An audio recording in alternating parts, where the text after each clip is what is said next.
it's me. I'm back and I decided to do a video of book reviews. I did read some books in January and then I did read or finish a book for February. So now I am finished with those books, concluding my January wrap up.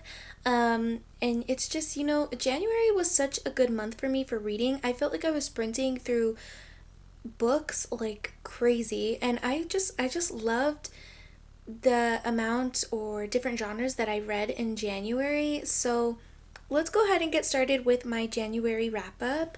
I don't have a particular order. I just kind of picked up the books off of my shelves and I decided, okay, like let me start, wherever. The first book I do want to discuss is like a thriller, mystery, psychological book, and it is My Lovely Wife by Samantha Downing. And let me tell you, this book was so binge worthy. Like, this book is so. Honestly, it's like you know what's gonna happen, but you don't know. It's like you need reassurance and you don't get reassurance, and you're just like, okay, is this gonna happen? So basically, it's about this wife and husband. They've been married, they love each other. However, they do go through that point in a marriage where, oh, they're bored, nothing's interesting. Their everyday lives are the same. He is a tennis coach, she works for real estate, and they have a daughter and a boy, a son. So it's just like, they're regular picket white fence family. And then you kind of get the perspective of the husband throughout the entire book, and he narrates the story for you. And they do find a common hobby together, which is murder. You kind of think he's like, oh, like he really doesn't want to do this. No, he wants to do this. It was his idea in the first place. And you just kind of get the series of murders, and it's so amazing because at the end you really aren't expecting it, but you are. And then the way that the book left off was like, okay, what's next? And that's what I love so much about this story, is because you're left off a cliffhanger, but you're not. It's like you're left wanting more. However, the story's done. It's ended. And I really don't even know if she has a second story related to this one, but I just thought this was so binge worthy. And in the beginning, he cheats on his wife, and the whole time I'm like, no, I hate you, like, why are you cheating on your wife? But it's like you have to remind yourself, this isn't a romance book, this isn't a romanticy book, this is a straight up psychological thriller, this is a crime, this is a mystery. So it's like, I got past that and I was just like, wow, this really blew my mind. The writing was incredible. So Samantha Downing really did it for me with this book. And I just thought it was overall amazing. But yeah, this is My Lovely Wife, a novel. It is a very quick book. It has about, I want to say 360 pages plus. 370. So yeah, this is a really good book. I stayed up all night reading it, and it's so worth it. So worth it, and I highly recommend this psychological thriller, this crime, this mystery. It's amazing. Samantha Downing really did it for me. The next book I have, I was really looking for quick reads in January because I really wanted to get to Onyx Storm. So I did choose out Tell Me Three Things. This book I really didn't have high hopes for. I got it a long time ago and I was just like putting it off in my TBR, just putting it off every single month. And then I was like, you know what, this is a new year. This is a great opportunity to start a short read that looks intriguing. So it is Tell Me Three Things. It is like a character development story with this teenager. Her mom passes away. She doesn't know who she is without her mom. She's missing a lot of firsts because her mom isn't there. So you get the character development from her. You see her grow. You see her go through her hardships. And then, she moves to a different school. Her dad is remarried. She has a stepbrother. So you kind of see how she feels around that family environment. You get a lot of things. And, I can only imagine myself like has a split family, so I know what it's kind of like to feel out of place a little bit. So I really touched with the main character of the story when she goes through that hardship with her own family. And then she also moves schools, and she's considered the new kid. She's considered the outcast. She's not rich, and it is a private school that she goes to. And it's like her brother is the complete opposite. He's rich, he's entitled, he loves the attention, and it's just, I relate to that so much. I've moved schools so many times when I was younger, and it can be a really good thing and a bad thing. But you really feel her sense of character, you relate to the character, and it's just a really good, touching story. The relationship she has with her dad, is changing, and it's a lot to take for her, especially if she's moving in a whole different environment. But then she meets this person online, and they chat through email, and he won't tell her who he is, but he chats with her through email. He goes to the private school, he knows her, he knows who she is, and they connect on this level. He has his own things going on with his family, he has his own situations going on, and you really get both of their friendship developing, and then you see that they like each other. And she meets these three guys in her lives, and she's like, okay, I like him, I don't like him, I maybe like him, like, but he doesn't like me. So you see each guy along in her journey, and it's a really good overall story. It's not mainly a romance, but this is written by Julie Buxbaum, I think that's how you say your name, and it's a really fast read as well. I listened to audiobook, and then I did read it some nights, but you really get this touching story.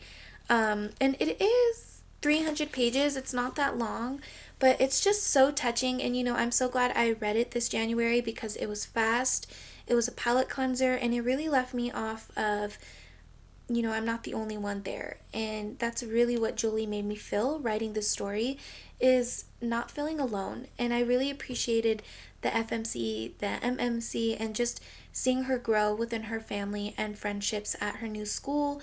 And it's a really good overall story.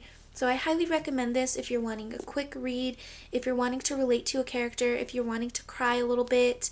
This is the good story, good, perfect book for you guys. The next one I did pick just to kind of dive into dark romance.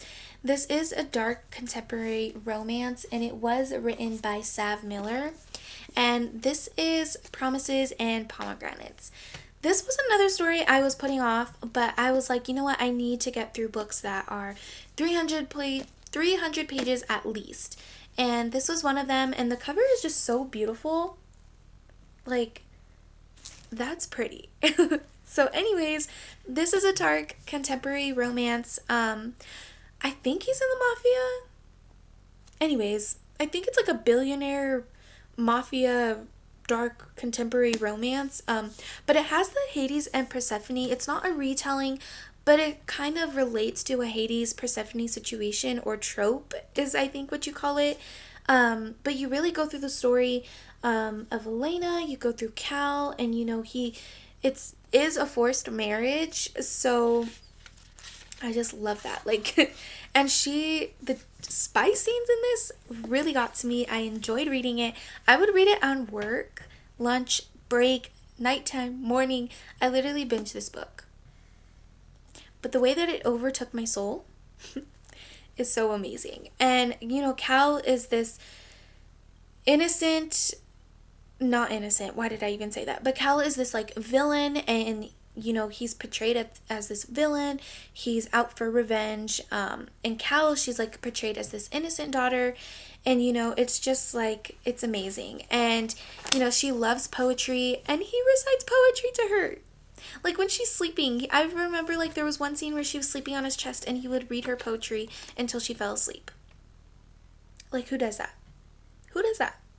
Anyways, I highly recommend this book if you are just diving into dark romance, because the first time I ever dived into dark romance, I read Haunting Adeline and Hunting Adeline, and trust me, it destroyed me, and not in a good way. So I was like, you know what, let me take it easy, and this was recommended to me, so I highly recommend it to you guys if you're wanting to dive into the dark romance.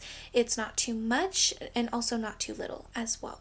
So I just want to portray this as like an innocent dark romance, but highly, highly recommended. My other book that I did read, it did get ruined. My puppies spilt water all over my book, so I was devastated when I found it.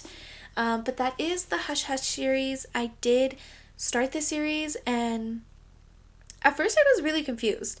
I literally buy my books because they are mostly recommended, and then they stay on my shelves, and then I start to read the book, and I really don't read the back of the book. And even the back of the book to me was very vague. So I wasn't really sure what this was about. I really thought this was like all-time fantasy thing, because you look at the cover, you see that he is, an angel, a fallen angel who's lost his wings. So it's like I don't know. It's like you really don't really know. It's very vague. The story's vague. So when I first started reading it, I was like, okay, like this is a guy, this is a girl, they're meeting.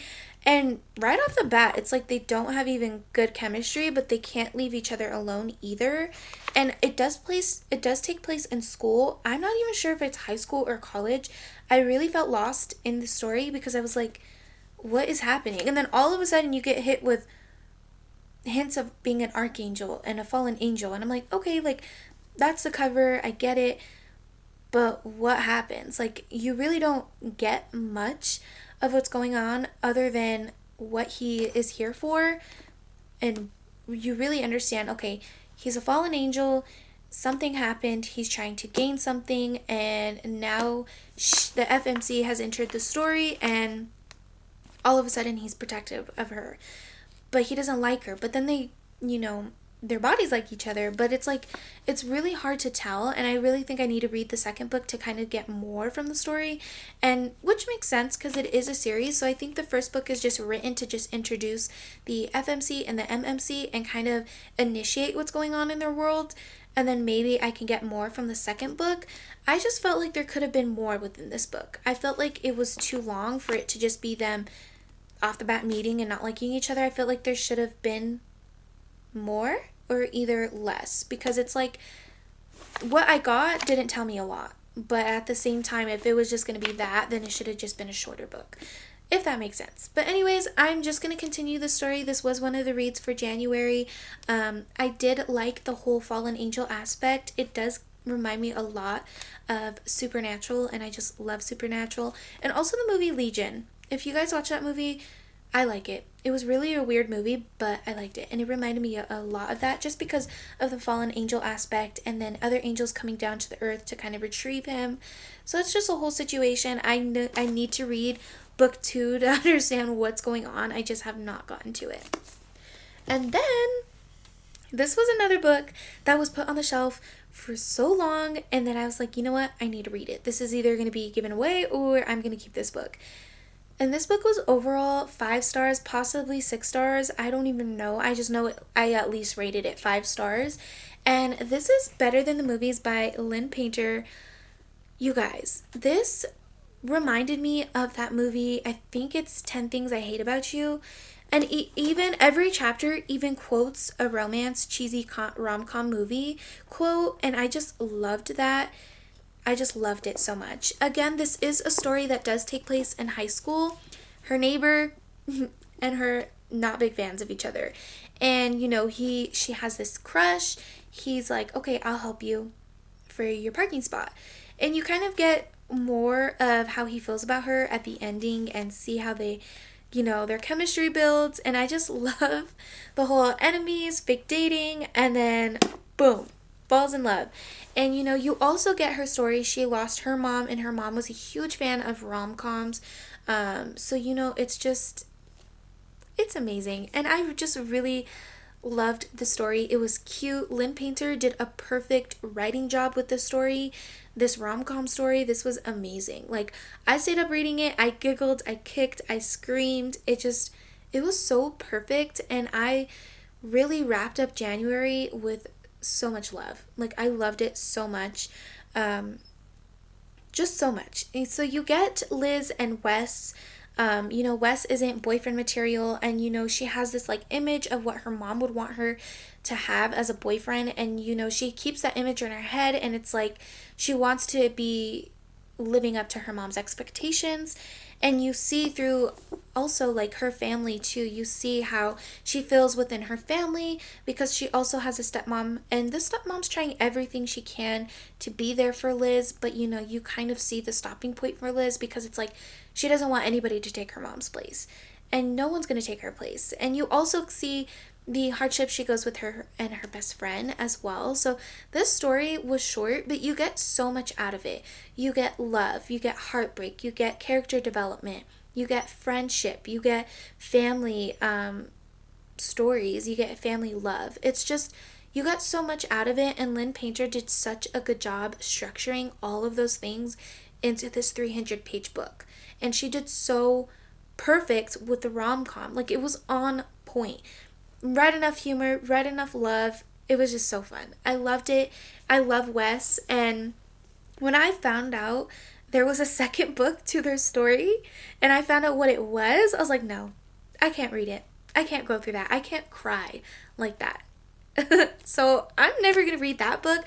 I'm going to keep this story in my head and never ruin it for myself. Because if I read that second book, I'll either love it or hate it. Like, I've already had that set in my mind. So that's not an option for me. Like, Wes and Liz are going to forever be together with no problems. That's it. That's what a rom-com is. I'm not reading the second book. Anyways, lastly, the book that I was ending January with, that I started in February, that I just finished too, of course, is, everybody's release, everybody's book that they were excited for. And yes, that is Onyx Storm by Rebecca Yarros. This book, I don't even know where to start, because I don't even know which book out of the series I love yet. This book felt like Iron Flame in the beginning. It wasn't boring, but it was so much information being loaded into my brain. And like, there was some places I was zoning out, and there was some places I was like, that's interesting. What does that mean? Because it's leaving me with more questions, and I'm getting scared for book 4. No, this story was... the ending, you know nothing. Like, you're gonna read this book, and you know nothing still. You have more questions. Like, why? Why even read it at the beginning of the year? Like, if I would have known that Rebecca Yarros wasn't gonna release a book until 2027... I wouldn't have read this book in January, but I did, and I had FOMO, and I'm actually kind of glad that I got TikTok not banned, but taken away from me, because then I would have seen every single spoiler that had to do with Onyx Storm. And let me tell you, this book destroyed me. It destroyed me, my soul, my everything, because why? Where is Garrick? Sorry. Where is Garrick? Where is Xaden? Where is Bodhi? How come Violet doesn't remember anything? I am so sorry, guys, that I am saying all this stuff, but why? Like, where? Where is she? Where is he? Where is everybody? And where is Ardana? Like, she showed up at the end and then boom, disappeared. Like, what happened? Like, and she's married. Violet's married, and he doesn't even have the audacity to be there. Like, what is going on? And then Sigil, like, where is she? And then Taryn is sleeping. Like, what? Like, I literally avoided all my, like, the people that I'm subscribed to on YouTube, because they also did their reading vlogs of and rereadings of Fourth Wing, Iron Flame, and they started reading Onyx Storm, and they all feel what I feel, but I avoided their videos until I finished. And when I watched them, their emotions were the same. Everything they were feeling, I was feeling, because it's like, why? And Violet did everything she can. Like, her love stands for Xaden, and Xaden loves her with everything. And it's just, you get the point. Onyx Storm destroyed me. In the beginning, it was a little boring, but towards like 200 pages, that's when I was like, oh my god, I love all of this. I love all of this. They, visit different isles to kind of just figure out what's what they need to figure out. And I just really don't want to say what they're going to figure out, but this book destroyed me. And I did give it 4 stars just because the beginning was a little boring. But wow, this book destroyed me, and now I have to wait until 2027 to what? To receive the next book, the 4th book? Like, why do I have to wait that long? Why did I do this to myself is what I question.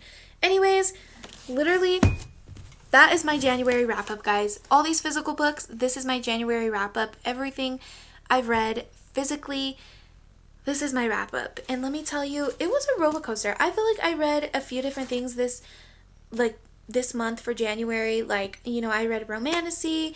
I was continuing a series. I started a series that I didn't even know I want to do. I've read character development stories. I read a thriller mystery. It was just a journey, and I feel like I got everything January, and I feel like everything was successful. I feel like every story in those different genres was amazing. I feel like all these authors surprised me. All of these authors made me feel content. All of these authors made me happy. So that's what I love about being a reader. But thank you guys for watching my wrap up.